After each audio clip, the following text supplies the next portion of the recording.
우리가 성경을 보면은 여러분과 제가 디모데전서 1장 12절부터 지금 끝절까지 읽었습니다. 여기 보면은 바울이라고 하는 사람이 지금 에베소 지역에 파송되어져 있는 디모데에게 편지를 쓰고 있는 게 디모데전서, 그리고 나중에 또 디모데후서 이렇게 나옵니다. 어쩌면은 이제 이것을 조금 더 확대해서 설명해 본다라고 하면, 그리스도께서 제자들을 세우셨고, 제자들은 예수님이 그리스도다, 구약의 모든 문제를 해결하신 그리스도다, 우리 인간이 하나님 만나지 못하는 문제를 해결하실 그리스도다, 우리 인간이 창세기 3장 1절부터 5절에 근원적인 문제를 해결하실 그리스도라고 하는 그 답이 딱 나왔습니다. 그리고 그때 이제 그리스도께서 다시 죽으시고 부활하시고 승천하시고 난 다음에 제자들에게 성령을 부으셨습니다. 그러니까 성령이 오셨다라고 하면은 그 하나님의 영이, 천국의 영이, 아니면 저 하나님 나라에 있는 영이 이제 제자들 마음속에 개인적으로, 개별적으로 임재하는 겁니다. 그래서 제자들 각자가 이제 자기가 있는 지역에서, 그리고 자기가 가지고 있는 재능을 통하여서 이제 계속 복음이 확산되어지면서 소아시아 지역, 유럽까지 퍼지게 되었습니다. 그래서 시간이 많이 흘러갔습니다. 그런데 그때 당시에 예수님의 12명의 제자들 중에서 가장 마지막에 제자된 사람이 누구냐면 사도행전 9장의 바울이라고 하는 사람입니다. 그때 이름은 이제 사울이죠.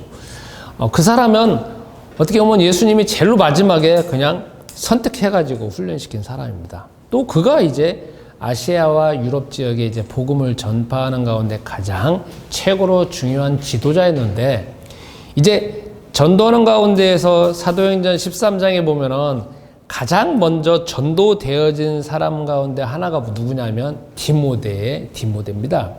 그래서 디모데는 아버지가 헬라인이고 엄마가 유대인입니다. 그래서 복음을 전하는 가운데에서 디모데가 이제 따라다니기 시작했고, 그래서 시간이 한참 흘러가서 이제 각 지역의 교회가 세워졌습니다.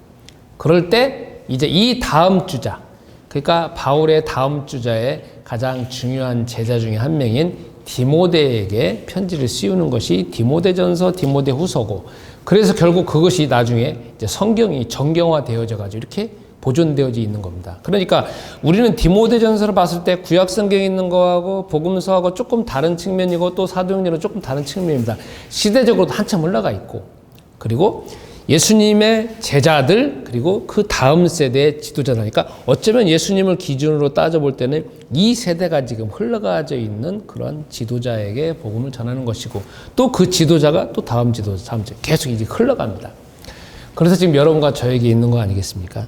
오늘은 우리가 이제 그걸 보면서 지금 바울이 디모데에게 편지를 띄우는 가운데에서 왜 편지를 하게 되냐면, 에베소 지역에 바울이 지금 파송을 했는데, 에베소 지역에 있는 교회가 이제 문제가 생기는 겁니다. 사실 문제라는 것은 이제 문제라고 이제 규정을 지으면 문제라겠죠. 그런데 자꾸 이제 사람들이 이제 전도되어져서 들어오지 않습니까? 그런데 들어오는 가운데에서 온전한 사람도 있지만 불완전한 사람도 있고, 어떤 경우는 이단도 있고, 어떤 경우에는 뭐 철학적으로도 막 준비된 사람이 있고. 왜냐면 이 교회당이 아니라 교회에 오는 사람들은 다 세상에 있는 사람들이 오는 거 아니겠습니까? 그러면 다양한 문제를 가지고 오는 거 아니에요. 각자가 어쩌면은 개별적으로 살아왔던 기준들, 가정에서 살아왔던 모든 것들을 가지고 그냥 교회 안에 쭉 들어오는 것인데, 이 교회 안에 들어오다 보면은 마치 가족같이 막 사람들이 이제 있는 가운데 교류를 하는 거 아니겠습니까? 교류하다가 보면은 서로가 이제 정보를 교환하는데, 이 정보 자체가 세상에 의해서는 어떻게 보면은 타당하고 그냥 인정되어지는 그런 정보인데, 들어오다가 보니까 이 교회 안에서는 딱 틀이 잡혀져 있는 거 아니겠습니까? 그게 무엇이냐면 우리 인간의 모든 문제는 창세기 3장 1절부터 5절의 문제다. 이 세상은 하나님이 만드셨지만 완전한 세상이 아니다. 이 세상은 주 예수님께서 오셔야만이 완전한 세상이 되진다. 그리고 인간은 절대 하나님 만날 수 없다. 이런 구조가 딱 짜여져 있는 가운데 교회가 딱 들어오니까 사람들은 사회에서 아니면 가정에서 직장에서 생활해왔던 모든 것 자체가 교회 안에 들어오지만 전혀 다른 문화고 전혀 다른 흐름이고, 어떻게 보면은 교회는 제 말이 아니라 정신분석학자가 무슨 말을 하냐면 교회 안에는 사람 있잖아요. 정신분열을 일으킬 수밖에 없대요. 왜 그러냐면 세상에 있는 걸 다 부정하니까 그 사람이 그러는 겁니다. 그 정신분석학자가 그 말을 해요. 저도 그 말에 어느 정도는 동의를 합니다. 왜냐하면 우리가 신앙생활 하면서 그냥 뭐 잘 살면 된다. 편하게 살면 된다. 그리고 여러분이 그냥 하나님 만나고 싶은 거 있지 않느냐? 그냥 기도하면 된다. 이 세상에 있는 모든 거 다 인정하면 된다. 얼마나 편하고 좋아요. 갈등이 전혀 없잖아요. 세상에 있는 거 그냥 그대로 다 인정을 한다라고. 그런데 여기 안에 들어오면은 특히 또 내 안의 교회 안에 들어오면 여러분들이 마음속에서 많은 갈등이 또 생길 수밖에 없습니다. 왜냐하면 어떻게 보면은 사회에 있는 구조나 이런 것 자체를 부정한다는 것이 아니라 그것 자체에 대해서 어떻게 보면 성경적으로 뭔가 객관적으로 말하기 때문에 부정 아닌 부정 같은 형태로 들리기 때문에 여기 보면은 전혀 다른 사고방식을 가지기 때문에 이게 도대체 무엇인가 이제 헷갈릴 수밖에 없는 것이고 이것은 평생 여러분과 제가 헷갈릴 수밖에 없습니다. 그런데 다시 이쪽으로 넘어와서 그러니까 지금 디모데한테 편지를 보낸다는 것은 디모데가 에베소 교회의 공동체를 지금 같이 치리하고 교육하고 양육하는 가운데에서 수많은 문제가 오는데 그 문제를 어떻게 해결해야 되느냐라는 측면에서 어떤 방식으로 해결해야 되는가 그런 측면을 가르치는 것이 디모데 전서라는 겁니다. 그러면 이걸 조금 더 유추해서 생각해 본다면 디모데 입장에서는 에베소 교회를 갔습니다. 에베소 지역의 사람들이 많은 문제를 가지고 옵니다. 그 중에 여러분이 읽었던 후메네오하고 알렉산더라는 사람도 있고 또 바울이 디모데전서 1장 1절부터 11절까지 보면은 뭐 음행하는 자, 남색하는 자가 뭔 말인지 알겠죠? 그게 뭐냐면 동성끼리 이제 성관계를 한다든지 동성끼리 이제 어떤 관계를 하는 걸 말하는 겁니다. 인신매매하는 자, 그때 당시도 인신매매가 있으니까 이렇게 나와 있는 거 아니겠습니까? 그리고 거기 보면은 거짓말하는 자, 거짓맹세하는 자 그런 사람들이 수도 없이 와서 이제 디모데가 교회 안에 이제 그런 사람들이 들어오니까 이제 거기에서 가르치고 하는데 어떤 식으로 하냐면 변론하고 그 다음에 거기서 뭐 철학을 해갖고 막 이제 논쟁을 하는데 이게 있잖아요. 논쟁하고 철학하고 계속 변증하는 가운데서 이게 끝도 없는 가운데서 뭐가 나오냐면 계속 논쟁이 붙는 거예요. 그러니까 바울이 거기에 대해서 어떤 마음을 가져야 되는지 지금 이야기를 하고 있습니다. 그럼 여러분, 이걸 여러분과 나의 상황에 생각해 봅시다. 그러면 디모데는 매일매일 어떻게 보면은 에베소 교회를 이끌어가는 가운데에서 그리고 정상적으로 치리하는 가운데 수많은 문제를 지금 대면하고 있는 겁니다. 여러분은 이번 한 주간 문제가 없었습니까? 물어봅니다. 여러분은 이번 한 주간 문제가 없었어요? 문제가 올 때 여러분들 마음은 어떻습니까? 그리고 문제가 오니까 마음이 당황합니까? 당황스럽지 않습니까? 문제가 오니까 회피하고 싶습니까? 안 회피하고 싶습니까? 회피하고 싶죠. 도망가고 싶잖아요. 그리고 저거 다른 사람이 좀 해결해 줬으면 좋겠다 그런 생각이 들잖아요. 그리고 어떤 경우에는 그런 문제가 오니까 내가 기도 안 해서 저런 문제가 왜 왔는가 생각하기도 하고 아니 나는 잘 가고 왔는데 왜 저런 문제가 오면서 짜증나는 경우도 맞았습니까? 그렇죠. 저 예전에 이거 똑같은 디모데입니다. 디모데전서는 어쩌면 사도 바울이 지금 디모데가 에베소 교회에 수많은 문제가 있는 가운데에서 그 문제에 대한 어떤 해결책 아니면 어떤 방향으로 나아갈 것인가 어떤 자세를 가질 것인가라는 측면도 이야기를 하고 있는 것이니까 그러면 우리도 생각해 볼 문제가 있습니다. 여러분 우리 인간은 죽을 때까지 문제에 휩싸일 수밖에 없습니다. 설령 내가 로빈슨 크루소 같이 무인도 혼자 살지라도 문제를 가질 수가 없습니다. 어떤 책에 보니까 그런 말 나오더라고요. 로빈슨 크루소는 어쩌면은 무인도에서 혼자 살았지만 그는 다른 사람이 없는 가운데 갈등이 없을 거라고 생각합니다. 그런데 어떤 학자가 무슨 말하냐면 그 사람은 자기 속에 있는 과거하고 갈등이 있었을 것이라고 또 표현을 합니다. 그러니까 아무리 혼자 산다 할지라도 갈등, 문제는 벗어날 수가 없다는 거죠. 그런데 우리는 세상에 혼자 사는 게 아니잖아요. 같이 가족이 있는 것이고 또 직장이 있는 것이고 뭐 사업하는 것이고 뭐 수많은 이해관계가 얽혀고 설켜져 있을 뿐만 아니라 내 생각이 남의 생각하고 같을 수도 없는 것이고 나의 마음이 다른 사람과 다 같을 수도 없는 거잖아요. 그러니까 수많은 문제에 그냥 우리는 그냥 다 걸쳐져 있는 겁니다. 다만 그런 문제가 그냥 흘러가는 것인데 상대방이 문제를 제기한다든지 내가 문제를 제기한다라고 하면 그 문제가 이제 얽히고 설키가 아니라 커진다는 것이죠. 그러면 다른 걸 말하는 게 아니라 여러분 문제가 생겼을 때 우리가 해야 될 게 뭐냐면 첫째도 일단 기도하는 게 필요하고 마지막도 기도하는 게 필요합니다. 그때 어떤 기도냐 이게 중요합니다. 문제가 오면 주 하나님 빨리 피하게 해주세요. 주 하나님 빨리 해결해 주세요. 또 주 하나님 왜 이런 문제가 왔습니까? 라고 하는 그것도 괜찮습니다. 어차피 뭐 그게 다 과정이니까. 기도도 하나의 과정이고 기도하는 수준도 다 과정이 있는 것이니까. 그런데 지금 여기서 뵙는 가운데서 이제 나이도 어느 정도 들었기 때문에 우리는 어떤 식으로 기도하게 되는 필요가 있냐면은 기도하는 가운데 냉정하게 상황을 볼 필요가 있는 냉정한 마음이 필요합니다. 그죠? 근데 여기 있잖아요. 냉정한 마음이 가져질 수가 없어요. 문제라고 한다라고 하면은 내 속에서 그 문제를 해결할 자원이 없다든지 아니면 인맥이 없다든지 지식이 없다든지 경험이 없기 때문에 문제인 거 아니겠습니까? 만약 어떤 문제가 왔는데 내가 막 크나큰 충격을 받았다. 크나큰 충격을 받고 있다. 그거는 뭐냐면 내 속에서 그걸 해결할 수 있는 힘이 없고 경험이 없기 때문에 그런 충격을 받는 겁니다.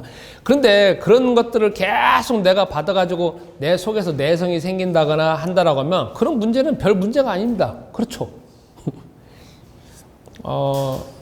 제 주변에 알고 있는 분이 계십니다. 근데 그분이 쇼핑몰을 운영을 하세요. 근데 제일 처음에는 그분이 뭐 쇼핑몰을 이렇게 온라인으로 운영을 하다 보면은 이제 진상 고객들도 있잖아요. 그리고 뭐 이 물건이 정상인데 기분 안 좋아갖고 그때 순간에 뭐갖고 또 반품하시는 분도 있잖아요. 그 제일 처음에는 그런 걸 처리를 못하니까 막 하나 나올 때마다 막 크나큰 충격을 받아가지고 막 크나큰 충격을 받아서 같이 있는 모임 가운데 막 이야기를 합니다. 이거 어떻게 해야 되냐 저거 어떻게 막 그때 제가 보면은 막 정신이 없는 가운데서 이 헤매고 있는 모습을 봅니다. 그런데 자꾸 있잖아요.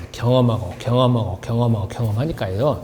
이제는 그분인데 제가 바라볼 때 진상 고객이 온다 할지라도 이제 대응을 해요. 최악의 경우에는 그냥 돈으로 줘요. 그래요? 물건 그냥 줘버려요. 왜냐면 그 물건이 비싸지도 않으니까. 그러니까 이게 내성이 생긴다는 거죠, 이제. 그러니까 우리도 필요한 게 뭐냐면 문제가 왔을 때 어떻게 기도하냐 하나고 하면은 정상적으로 이 문제를 어떻게 해결할 것인가. 그리고 이 문제에 대한 하나님의 계획이 무엇일 것인가. 내가 이 문제를 해결하면은 내가 어떻게 업그레이드 될 것인가. 그런 측면에서 우리가 중점적으로 바라보는 가운데에서 이 문제를 직시하는 가운데서 그걸 놓고 기도하는 가운데 차근차근 그렇게 기도함으로 주님이 또 지혜도 주실 것이고 이길 수 있는 힘도 주실 것이고 냉철한 힘도 주실 것이며 그 다음에 감정적으로 막 솟구쳐가지고 막 그 감정 때문에 막 이렇게 저렇게 막 행동하고 말 뱉하는 것을 또 다른 가로 가는 것이 아니라 정상적으로 보게 할 거 아니겠습니까?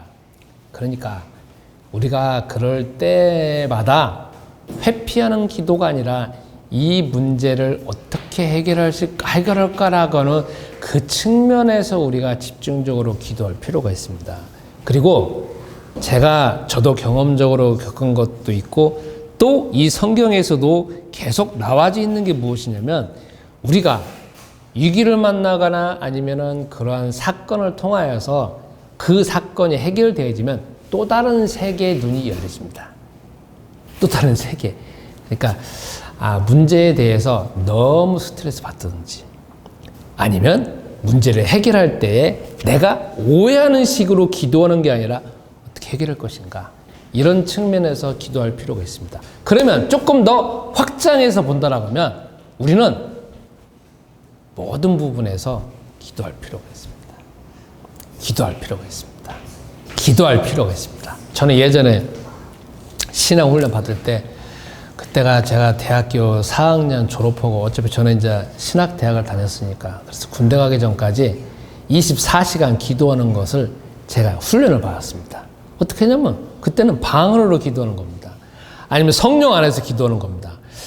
그런데 지금 봤을 때 지금 수준에서는 그때 참 그랬구나라고 하면서 막 어떻게 보면은 엷은 웃음이 생겨지기도 하면서 그때 그렇게 노력도 했구나라고 하지만 수준이 참 그렇다라고 생각도 듭니다.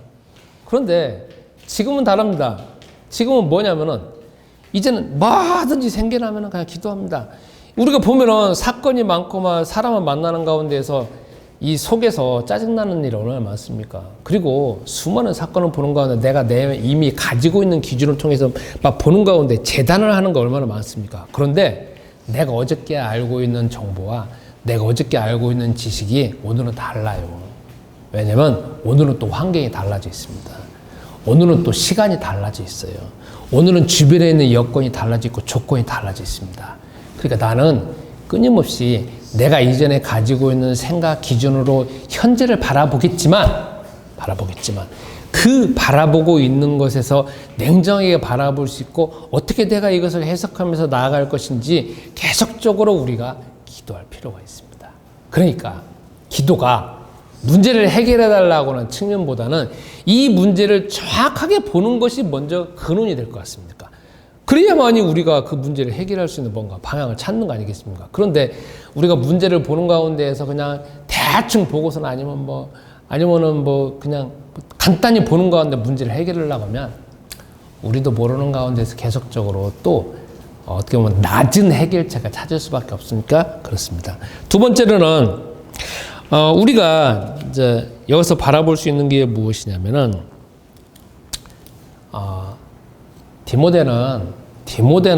디모데가 지금 여기 성경에 나오지 않습니까? 또 바울이 나오잖아요. 근데 바울은 어떻게 보면은 그 당시에 가장 최고의 복음을 가지고 있는 복음 전도자입니다.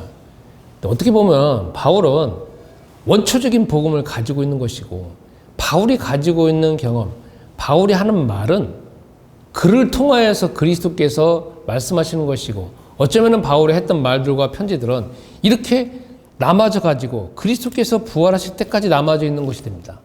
그렇죠. 그러니까 어떻게 보면 원저자일 수도 있습니다. 왜 제가 이 말씀을 드리냐면은 우리가 세상에 살아가면서 가장 필요한 것은 무엇이냐면 주 하나님은 세상을 이끌어 가시는 가운데서 주 하나님이 세상을 모두게 해서 이끌어 가시는 가운데에서 그걸 우리가 알아내는 방법, 우리가 누리는 것이 전도 아니겠습니까? 그걸 전도라고 표현하지 않습니까? 우리는 전도라고 할 때 누구를 데리고 오고 아니면 누구를 교회당에 끌고 오고 그걸 전도라고 우리가 개념이 잡혀 있는 거지만 성서에서 말하는 전도라고 하는 것은 내가 그리스도를 온전히 누려서 그 경험과 아니면은 그 어떤 증거를 통하여서 다른 사람들에게 영향력을 주고 그래서 그 사람들이 그리스도를 알게 되어지는 거 아니겠습니까? 그러면 우리가 다른 사람들에게 영향력을 줄 수 있는 가장 중요한 방법은 뭐냐면 여러분과 나에게 가지고 있는 분야의 전문화가 정말 중요합니다. 정말 중요합니다. 정말 중요합니다. 제가 정말 또 뼈저리게 느껴지는 게 그 부분입니다. 제가 요즘에 만나고 있는 제 친구가 있습니다. 그런데 이 친구가 자세히 이야기를 하다 보니까 이 친구는 이제 문과가 아니라 이과를 나왔습니다. 저 똑같은 이과를 다녔는데. 그래서 일하기를 쭉 하다가 보니까 화장품 회사에 있었습니다. 근데 화장품 회사에서 영업을 한 것도 아니고, 마케팅을 한 것도 아니고, 화장품 회사에 있는 가운데서 처음부터 끝까지 개발하는 걸 담당하는 겁니다. 개발. 어떤 물질을 통하여서 어떻게 하고 개발해서 이것을 상품화 해가지고 어떻게 나올 것인가, 그것만 자기가 하는 겁니다. 그런데 제가 자꾸 이야기를 하다가 보니까 이 친구는 이게 어떻게 보면 가장 중요한 기능이면서 장인이라는 느낌이 들었습니다. 여러분 장인이 뭔지 알죠? 우리가 옛날에 고려청자 같은 거 있잖아요. 그런데 지금 시대 외에 고려청자를 그대로 재현하지 못하는 이유는 무엇이냐면 고려청자를 온전히 알고 있는 그 장인이 제자들한테 그거를 전수해주고 또 제자가 제자한테 전수를 해주는데 어느 순간에 맥이 끊겨진 거 아니겠습니까? 전쟁이 났다든지 납치가 됐다든지 갑자기 병에 걸려 죽었다든지 그러면 이게 맥이 끊어지는 거 아니에요. 그러니까 오늘날에도 어떻게 보면은 그 친구를 제가 이렇게 보면서 저 친구는 그 분야에 정말 장인이구나 이게 내가 느껴졌어요. 그리고 제가 그 친구한테 하는 말이 너는 정말 독특하게 그 분야에 참 장인의 기술을 가지고 있네 하니까 그 친구도 그런 것보다 이렇게 생각을 하는 거예요. 본인은 자기가 가지고 있는 기능이 그렇게 중요하게 생각 안 하는데 제가 봤을 때 그렇다는 거죠. 왜냐면 그 친구는 그럴 수밖에 없는 게 자기가 예전에 큰 회사에 있었거든요. 예전에 말하면 대기업에 있었죠. 그래서 그거를 FM대로 배웠다는 겁니다. FM대로. 근데 지금도 만약에 그거를 배우려고 하면 뭐 태평양이라든지 아모레라든지 하고 가장 큰 대기업체만 가야만이 그걸 배울 수 있다는 거예요.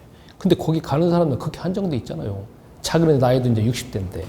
그러니까 내가 보면서 야, 너는 그걸 전문적으로 가지고 있구나 하면서 그것이 가지고 있으니까 어디든지 자기가 오퍼를 내더라도 회사에서 콜을 한다는 거예요.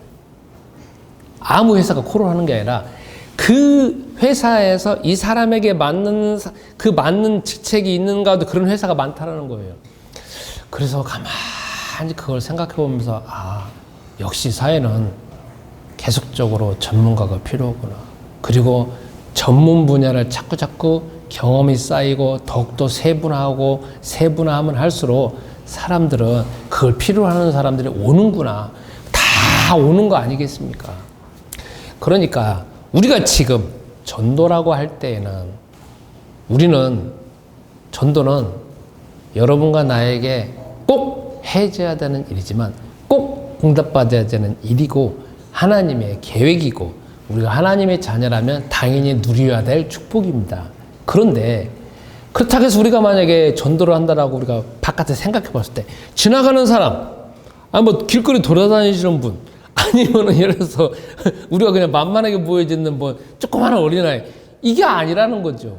우리에게 가장 어떻게 보면은 큰 열매 맺을 수 있는 전도 중에 하나가 뭐냐면 우리가 가지고 있는 전문 분야를 계속 또 세분화하고 어떤 하잘것없는 것이라고 할지라도 사회에서 인정하지 않는다 할지라도 그걸 어떻게 하면 더 전문화할 것이냐, 더 세분화할 것이냐, 그리고 그걸 계속적으로 더 업그레이드 할 것이냐, 이것이 우리가 계속적으로 그걸 놓고 기도할수록 주 하나님은 여러분과 나에게 지혜를 주실 것이고 경험이 쌓여질 것이고, 그러면 그로 인하여서 사람들이 모여지게 되어지고 영향력을 발휘하게 되어지고 그게 여러분과 나에게 문화가 된다는 겁니다.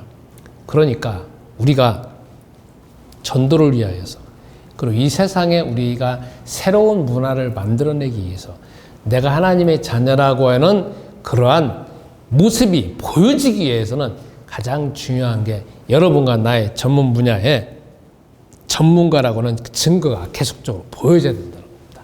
그러니까 이 부분에서는 우리가 지속적으로 24시간 기도할 필요가 있습니다. 그러니까 다른 걸 기도하는 게 아니라 나를 어떻게 하면 계속 차별할 것이냐, 내가 어떤 분야에 같이 일하고 있고 같은 분야에 있는 것이지만 어떻게 더 세분화할 것이냐, 어떻게 더 세밀할 것이냐, 어떻게 더 디테일하게 과정을 잡을 것이냐, 요거 자체가 우리에게 가장 중요한 도전이고 우리에게 가장 중요한 여러분과 내가 응답받아야 될 부분이라는 겁니다. 그래서 여러분 이번 한 주간 또 그 분야에 집중하시기 바랍니다. 마지막 세 번째입니다. 오늘 사도 바울은 디모데전서에서 12절부터 20절까지 가운데에서 무슨 말씀을 하냐면 내가 예전에는 이런 사람이었다. 내가 예전에는 이런 사람이었다라고 하면서 디모데에게 편지를 하면서 그렇게 표현합니다. 사실 우리가 이제 이거 가만히 생각해 본다면 바울이 또 과거를 이야기하냐라고 하는 거지만 바울이 과거를 이야기하는 이유는 무엇이냐면 내가 지금 현재 주의 제자이면서 사도이지만 예전에는 이런 사람이었다고 하면서 자기 자신이 지금 현재 것이 아무리 자기가 더 많은 성취를 이루어졌다 할지라도 그것은 주의 은혜라고 하는 것들을 더 강조하기 위해서 표현하는 것입니다. 그러니까 어떻게 보면은 우리가 나는 과거에 이상한 사람이었다라고 표현하는 것은 자랑하기 위한 것이 아니라 내가 이 정도 이렇게 되어진 것은 주의 은혜라는 걸 더 강조하기 위해서 이렇게 표현하고 있다는 것입니다. 그러면 우리도 한번 생각해 봅시다. 바울은 그리스도를 만났습니다. 근데 바울은 사도행전 9장 이전에 보면 그리스도를 만나기 전에는 어떻게 보면 세상에서 따져본다라고 하면 가장 그리스도를 박해하는 사람이고 심지어는 스데반이 죽는 것을 본 사람입니다. 보기도 할 뿐만 아니라 스데반이 돌에 맞아 죽는 거를 그냥 어떻게 보면 있잖아요. 사람이 어떤 사람을 똑같은 사람인데 사람들이 돌에 던져가지고 막 피 흘리면서 이게 어떻게 보면 다 이게 막 찢어지고 막 골통, 여기가 막 피가 튀어나오면서, 그리고 다 여기가 얼굴이 그냥 흉 지면서 이게 다 하면서 숨이 끊어지는 것까지 직접 보는 거 아니에요. 진짜 인간이 있잖아요. 가장 처참한 걸 보는 거 아니겠습니까? 그건 비극적인 걸 보고 있는 건데, 그걸 그냥 당연히 보고 있는 사람 중에 한 명이 누구냐면 바울입니다. 어떻게 보면은, 미친 사람이기도 표현할 수도 있는 것이고, 정말 어떤 분야에 완전히 미치지 않고는 어떻게 사람이 사람을 죽는 거를 보고 있으면서 그것을 당연하다고 생각하는 거 아니겠습니까? 그럼 머리끝부터 발끝까지 우리가 말하는 유대인이라고는 그런 법에 완전히 쩌들어져 있는 사람이죠. 그리고 사도행전 9장까지 벌어지는 가운데서 객관적으로 예수가 그리스도일 수밖에 없는 수많은 증거가 있는데, 그는 오로지 예수가 그리스도라는 증거는 0.001%도 다 뒤로 제껴놓고 예수가 그리스도가 아닌 그런 정보만 받아들여가지고 완전 스데반은 죽이고 예수가 그리스도 아니라고 철저하게 배격하는 거 아니겠습니까? 어떻게 보면 세상에서 가장 무서운 사람 중에 한 명이죠. 행동적으로도 무섭지만 철저하게 사상과 철학과 윤리로 그냥 무장되어져 있는 사람 아니겠습니까? 또 그걸 가르치는 사람이니까. 그런데 사도행전 9장에 주 예수님께서 왜 바울을 선택하셨는지는 모르겠습니다. 뭐 어떤 사람은 다른 지역에 복음을 전하기 위해서 선택했다고 하는 거지만, 그거는 우리는 주 예수님의 상황을 모르는 것이고, 어쨌든 사도행전 9장에 주 예수님이 그냥 바울에게 직접적으로 나타나셔가지고 그에게 그냥 나는 네가 핍박하는 예수라고 하면서 증거를 딱 보여주니까 바울이 거기서 그냥 딱 꼬꾸라질 수가 없었습니다. 그리고 3일 동안 그는 모든 걸 다 먹지도 않고 그냥 누워서 그냥 눈이 다 감겨지는 가운데 생각이 드는 겁니다. 이전에 들었던 모든 게 다 생각나는 거 아니겠습니까? 이전에 들었던 거, 이전에 경험했던 거, 스데반이 죽었던 거, 그리고 예수님의 수많은 제자들이 나타났던 거. 그러다가 3일이 딱 지나니까 그가 바뀌어지는 상황입니다. 어떻게 바뀌어지느냐? 예수가 그리스도라고 이제 그다음부터 증거하기 시작하는 거 아니겠습니까? 그러면 바울은 그때부터 그리스도를 알게 되어져 가지고 드디어 복음 전도자가 되어진 겁니다. 그럼 바울은 사도행전 9장에서 그가 예수님이 저 하나님 우편에서 나는 네가 핍박하는 예수다라고 말을 하고 난 다음부터 충격을 받아가지고 사흘간 완전히 금식하면서 결국 예수가 그리스도라고 하는 결론이 짱 나눠졌는데, 그러면은 그럴 수밖에 없는 게 뭐냐면 사도행전 1장부터 9장까지 그리고 복음서의 그 수많은 자기가 경험했던 것들을 통하여서 예수가 그리스도라는 증거가 자기 자신에게 체험된 거 아니겠습니까? 그러면 왜 이게 중요하냐면 우리 인간은요, 바울과 같이 예수가 그리스도라는 답이 나와야 돼요. 그리고 인간은 있잖아요, 죽기 전까지는 신앙생활을 하면서는 그리스도가 이 세상의 모든 문제 해결자구나, 그리스도는 하나님 만나는 길이구나, 답을 얻어야 돼요. 그리고 이게 인정이 되어져야 됩니다. 그리고 이것 자체가 여러분과 나에게 답이 나와야 됩니다. 이게 정말 중요합니다. 신앙생활은 윤리적으로, 도덕적으로 조금 더 나은 삶을 위하여서, 그리고 인간이 다른 사람을 위해서, 아니면 국가를 위해서, 그리고 다른 어떤 타인을 위해서 이바지하는 게 중요합니다. 그런데 그게 모든 게 아닙니다. 그리고 인간은 우리가 여기서 교회당에서 신앙생활 하는 것이 가장 중요합니다. 그러나 그 밑바탕에 뭘 알아야 되느냐? 인간은 하나님을 만나야 된다라고 하는 존재. 그리고 인간은 그리스도가 정말 필요하다는 거. 그리고 그리스도가 필요하다는 것이 나오려고 하면은 창세기 3장 1절부터 5절이 정말 중요하다는 겁니다. 왜 그리스도가 필요하냐? 왜 그리스도가 예수냐라고 하는 걸 알려면은 왜 예수가 와야 되느냐? 그리스도가 어떤 이름이냐? 그리스도가 왜 중요하냐가 답이 나와야 되는 거 아니겠습니까? 그러면 그리스도는 누가 주신 이름이냐? 그리고 그리스도는 왜 하나님이 유일하게 주신 이름이냐? 그것은 인간이 창세기 3장 1절부터 5절 상태에 빠져 있기 때문에 그 문제를 해결하기 위해서 주신 이름이다라는 것 자체가 나와야만이 예수가 그리스도라는 답이 나온다는 겁니다. 이번 한 주간도 주 하나님은 그리스도를 통하여서 여러분과 나에게 하늘에 있는 모든 신령한 은혜, 하늘에 있는 모든 신령한 복, 하늘에 있는 모든 하나님의 어떤 능력, 주 하나님의 지혜, 주 하나님의 지식이 계속적으로 쏟아질 것입니다. 그리고 사실 오고 있습니다. 다만 나는 그것을 제한적으로밖에 알 수 없을 뿐입니다. 그래서 이번 한 주간도 예수가 그리스도라는 답을 찾고 여러분과 나에게 전문 분야를 발견하면서 주 하나님은 세계복음화 하시는 가운데 이끄신다라는 그 대명제를 기억하셔서 이번 한 주간도 도전하시고 또 노력하시고 또 증거를 체험하시는 가운데 한 주간 동안 전도자로서 삶을 사시기를 기도합니다.